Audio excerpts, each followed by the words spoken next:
Part 1, Kurt Cobain, Courtney Love. This is a difficult one, okay? This is a difficult one. I'm glad you answered the FaceTime.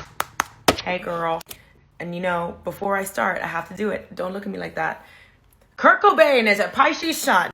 Cancer moon, Virgo rising, Mercury in Pisces, Mars in Scorpio, Venus in Pisces. And then Courtney Love is a Cancer, Libra, Mercury in Leo, and Mars and Venus, both in Gemini. Spice. I didn't grow up with them. They were really big in the 90s when I was a child, but I remember seeing them on my TV all the time. I mean, the Courtney Love and Madonna situation at the VMAs, if you know, you know, with the shoe, that was crazy. I want to talk a little bit about Courtney Love's life before Kurt, because it was extremely rocky, extremely turbulent, and I'm not a parent, but I do feel like stability and security were things that she did not have. And looking back, those are things that were like vital to me, you know?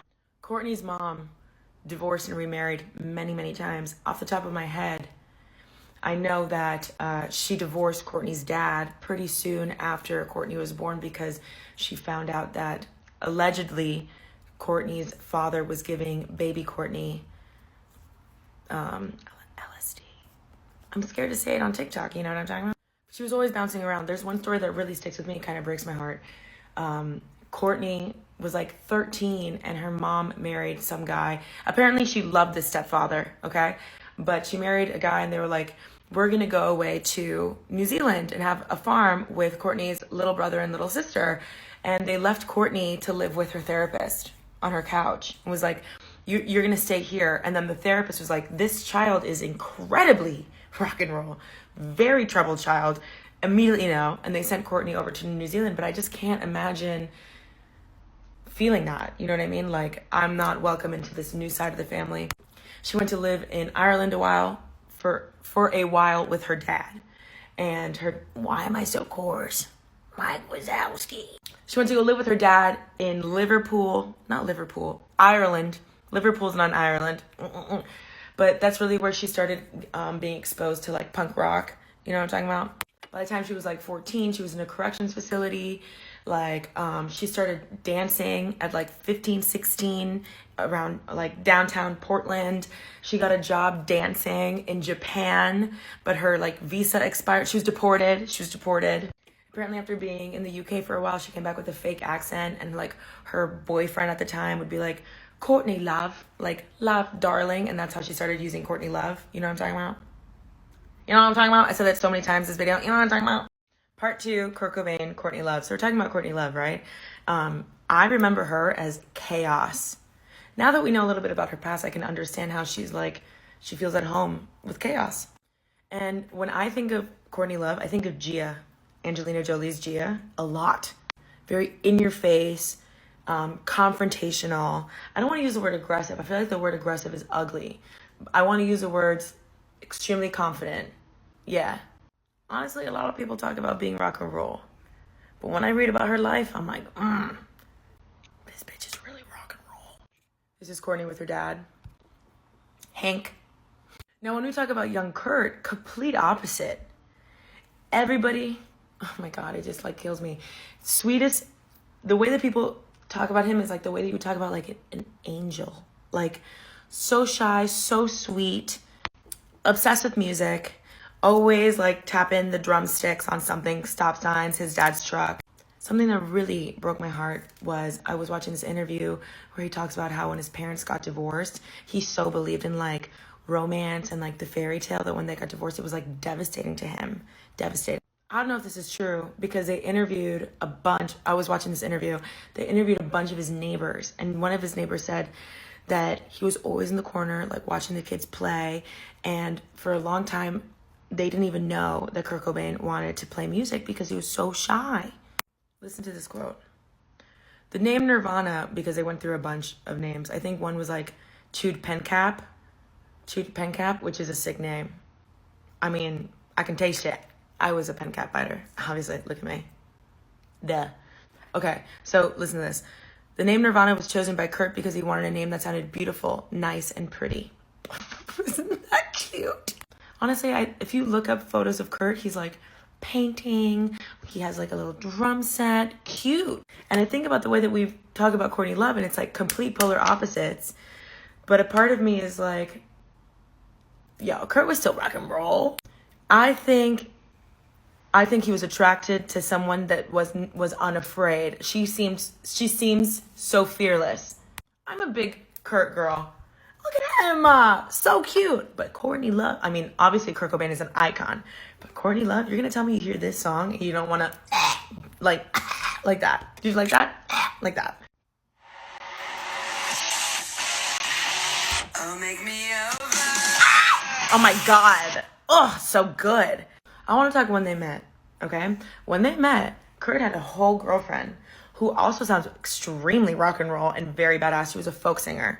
I'm going to say with Courtney Love, a lot of the boyfriends that she has, it starts out with, they had a girlfriend. I'm just going to say, a bunch. Part 3, Kurt Cobain, Courtney Love. So let's talk about when they met. So when they met, he had a girlfriend, and they met at like a show. And he was there with his girlfriend, which is crazy. Let's reverse a little bit. He was with this folk singer, okay? This folk singer sounds incredibly rock and roll. Like the first night that they met, she helped him get into a club because their debut album, Nirvana's debut album, was going to release in like a few days, but she was like in the know with music, right? So she was like, this band's going to be big, told the bouncer, and goes inside the club because the bouncer was like, no, you're not getting in. And it's like a bunch of dudes. We already know what the line is like, babes. You feel me? Anyway, so they get inside and he was like, that was really cool. They start flirting and she's like, do you want to ride home? Takes him out. And he's like, oh, this is a sick bike. She's like, thanks, get on. What? And apparently she was extremely, I mean, I've seen interviews of her. She's cool. She's cool. But everybody says that something about Courtney Love is just gravitational. Gravitational. I read that word over and over and over again. Gravitational. And we hear this a lot with couples that seem to like get serious really, really fast. You know what I mean? Like the gravity. They're the only people in the room, like the hold that they had on them, you know what I mean? And this definitely reminds me of that. And Courtney Love knows how to hold a fucking room. But she was pretty well known in downtown Portland, right? Like she was already iconic on downtown Portland. She had been working downtown Portland since she was like 15. So she sees him and at this show or whatever, and she knows who he is. She's like at a booth with her friends, and she makes a comment about his hair because apparently he like never washed his hair, never brushed his hair. That's none of my business. We're not going to talk about hygiene on this series. But I want you to know that I disagree. I get it. We're grunge time. Whatever. Yeah. So apparently the first time that they met, they were actually like at a concert, but the time that they actually like spoke and interacted and like it started at the show. And Courtney Love made a comment about his hair, like I said, and compared him to another rock star. She said he looked like Dave Pirner. You know, from, what's that band? Soul Asylum. You definitely know one of their songs. Go YouTube Runaway Train by Soul Asylum. You know the song. Anyway, listen to this. Kurt is there with his girlfriend, okay? And apparently he was like a big wrestling person. And he took Courtney Love and wrestled her to the ground. I want you to pretend that was me watching my boyfriend play fight with another bitch in front of me. Sorry, I didn't mean to say the B word, but I put myself there. I took myself to that place and I didn't like it. What's crazy is though that Courtney Love won the wrestle because she's like 3 inches taller than him and like stronger. So he was like, Kurt Cobain was obsessed with this space monkey, Chim Chim. You know what I'm talking about? Google it. Gave her a sticker of this. And he told reporters, I probably would have fucked her that night, but she left early. Okay, part 4. Kurt and Courtney. I ate sushi so fast. My phone hasn't blown up like that in so long. You guys just immediately. Okay, I'm here. I'm sorry. I think I got a little bit of a tummy ache. Oh my. Speaking about when they met, and Kurt wrestled her to the floor. I want you to know that Courtney's been like, yeah, it was crazy. It was so magical, and like there was beer on the floor. I personally would peel the skin off my body. So Kurt was 23, she was 26, and they're both, when they start dating, apparently also Kurt was like canceling dates left and right, and Courtney was like, what the fuck? He's like, I really want to be a bachelor, and she was like, no. No, you're obsessed with me. And he's like, you're right, you know? I mean, like, he had just gotten out of this relationship with Mary Lou, his folk artist girlfriend that he wrestled Courtney Love in front of. So he was like, I want to be single for a little bit. And she was like, no. But apparently she pursued him hard. And a lot of people describe her as an opportunist. But they also had a lot in common, especially using substances. I'm not this much of a dork. I'm just trying to stick to community guidelines. They were doing droga, babe. And as I'm reading about their relationship, like about how Courtney like brought out different sides of Kurt, et cetera, and it seems really fiery, but at a point I'm reading and I'm like, this sounds a little doomed from the start. There's passion and then there's intensity. And those things are different. And I feel like sometimes we meet people and we're like, oh my gosh, this instant connection. But the intensity is kind of what fucks us over in the long term. You know what I mean? Like burning a candle at both ends. That's why we gotta like take our time with people. I don't. I don't. I'm like, are we gonna get married? I mean, remember I told you they met at like a concert first? They bonded because they were both drinking cough syrup recreationally. So they meet, they wrestle. She gets beer all over her clothes. He doesn't wash his hair. I'm not judging.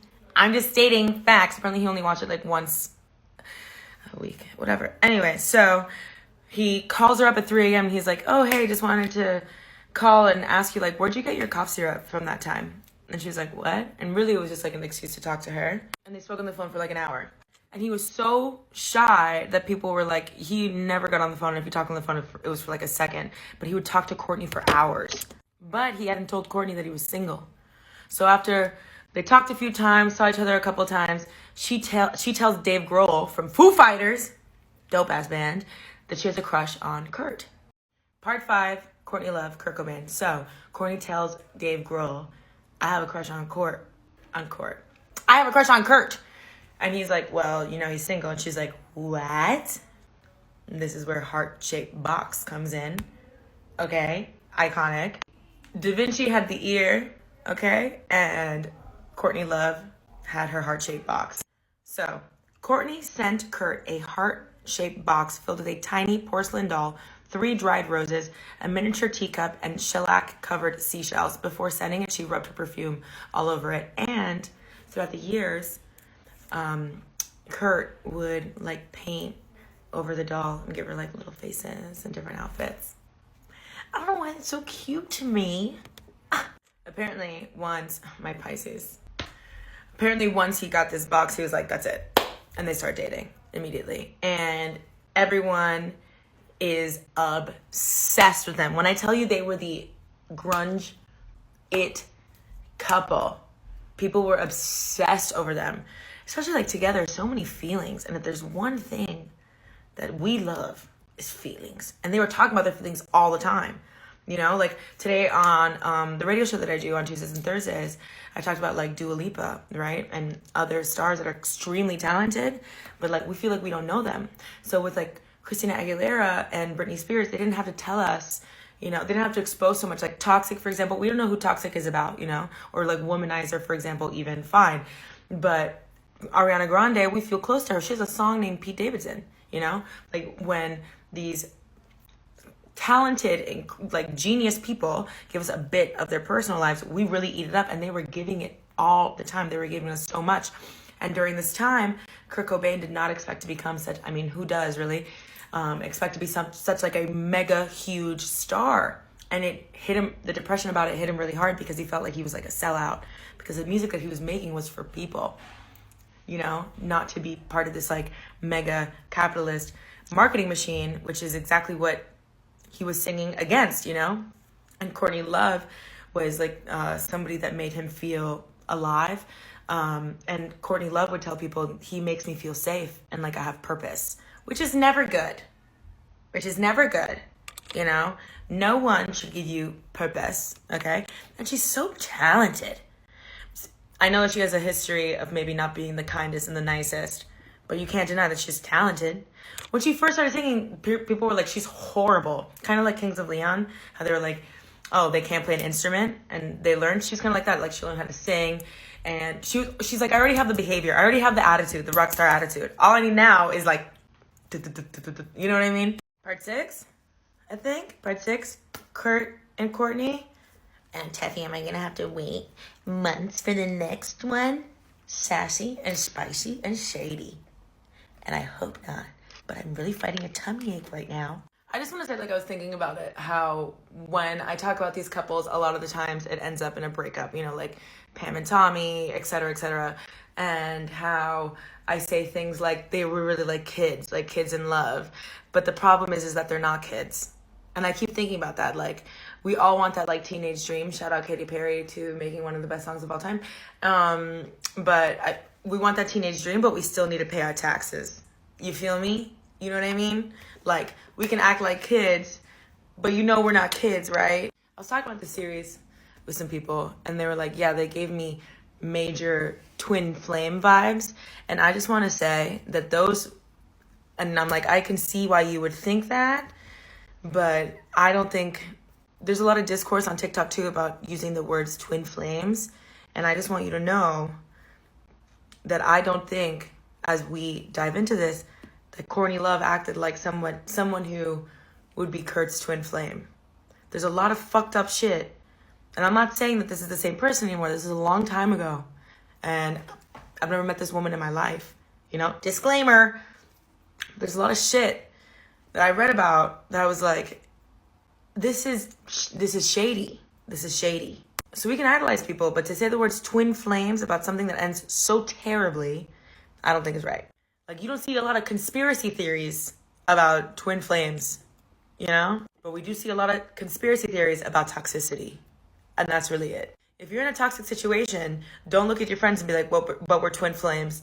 No, you're just toxic. You're toxic. You're literally flames of toxicity. Like, people don't share their spiritual insight for you to manipulate it into why you should keep dating Jared. You feel me? So they start dating and pretty immediately move in together into this little apartment off Fairfax with like zero furniture and a Buddha shrine, which comes back to like this anti-capitalist, zero materialism, only artistry, feeding our souls type of thinking that Kurt was trying to embody all the time. So they meet like May of 1991, and by February 1992, they're getting married in Honolulu, Hawaii. A lot of people say it was a shotgun wedding because Courtney was already pregnant with Frances Bean. When you see these baby pics, Frances Bean was pure Gerber. Freaking beautiful baby. Look how passionate I get about babies. Kurt Cobain, beautiful couple. Like, it was 4 days after Kurt's birthday. He got married in flannel and she had a vintage gown. Okay, part 7. Kurt Cobain, Courtney Love. I forgot for a second. I want to say this. Whenever I do series on like iconic people, like people who are obsessed over in the media, like Kurt Cobain and Courtney Love, this pairing especially, I get nervous because you go online and there's all these stories. And there's a generation where they were teenagers during this time and they might remember things that I cannot verify. And I'm scared to share things because I don't want to look stupid, right? So I don't want anybody to be like, that, what about this? What about that? If I don't know, and if you remember something, please tell me. Please tell me, because if you give this a Google, there are so many yes, no, snip, snap, snip, snap. But I listened. Okay. The conspiracy theories that we are going to hear about, I think, are very disrespectful because this man has a family. And how do I say this? I listened to these voice notes and Courtney Love brings up money a lot. So she hires his PI after he passes. Well, no, not after he passes, right before he passes. Says, you know, like his credit card has been stolen. Turns out it's not. She just like, he's scaring her because of Rome, how he overdosed. But then people are like, he didn't really overdose in Rome because they got in contact with the doctor. Apparently he just took medicine incorrectly, whatever. And she keeps bringing up about how she sacrificed so much money for him, that $10 million here, $10 million there. He's supposed to make money. He's not working anymore. So as I'm reading, after they get married, there's a change in his lifestyle. Remember, he has that apartment in Fairfax, right? And I'm remembering these voice recordings, not voice notes, voice recordings. And hearing quotes like this, and I wonder if it was Courtney's influence, maybe being like, I want to live like a rock star now, right? In 1992, Cobain claimed that he and Courtney Love spent $1 million, $80,000 on personal expenses, $380,000 on taxes. Taxes will get you. Oh, well, they paid taxes. Now we know. $300,000 on a house in Carnation, Washington. Sounds beautiful. And the rest on doctors and lawyers. That's not much, said Cobain. That's definitely not what Axl Rose spends in a year, coming from someone who didn't want any furniture in his apartment. But also they're pregnant, right? So things changed. September 1992, a Vanity Fair article comes out that drastically changes Courtney Love's, how the media and how the public perceives Courtney Love. I'm going to say right now, stunning photo. Gorgeous. This article rips her to absolute shreds. And the media starts looking at her like, oh, this woman is obnoxious. Again, now we know with the media, things can be twisted. You know what I mean? But this article did not do well for her. Okay, part 9, Kurt and Courtney. But before we do, I just want to talk. I know you're thinking about it. I know you're worried. This is a tummy ache update. Oh, oh my God, that wasn't even planned. 1 to 10, we're at a 7, but I can do this. I can do this so hard. So this Vanity Fair article, right? Sometimes I think about being people's publicist, and I'm like, I'd rather eat glass. Like, I'm gonna read you some quotes, and you can look it up. Okay, quote from the author. Courtney's going to be famous, and Kurt already is, but unless something happens, they're going to self-destruct. I know they're both going to be big stars. I just don't want to be a part of it. Quote from Courtney. We went on a binge, Love confessed. We did a lot of drugs. We got pills. This is just like, there is transparency, and then there's just, like, I imagine sitting there with her and being like, what are you doing? Why are you talking like this? You have a bitch. You have a bitch. Why are you talking like this? Privacy can exist. Privacy can coexist with transparency. You're flapping your mouth about pills on the street. Courtney. Anyway. We got pills and we went down to Alphabet City. Oh, God, I miss New York. And Kurt wore a hat, I wore a hat, and we copped some dope. And then we got high and went to SNL. After that, I did heroin for a couple of months. And then people were like, when you were pregnant? Like, she admits basically to doing heroin while she's pregnant with Frances Bean. Do you know why she's named Frances Bean? Because when they got her sonogram, they said she looked like a little kidney bean. Anyway, the couple then immediately goes under fire. And then Courtney says, I was misquoted. Classic. Okay? Sorry. Classic. If you've been in pop culture for a while, you've been reading the Us Weeklies, you know, oh, classic misquay. The misquay. Okay. Saying that she used cocaine early on in her pregnancy because she wasn't aware that she was expecting a child.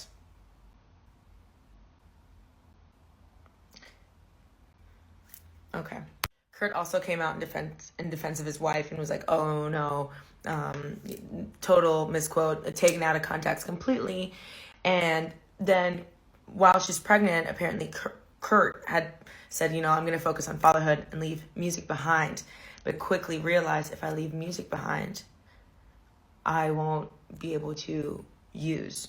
So that did not happen. And because of this article, when Frances Bean was born, she was taken out of custody of her parents for a while.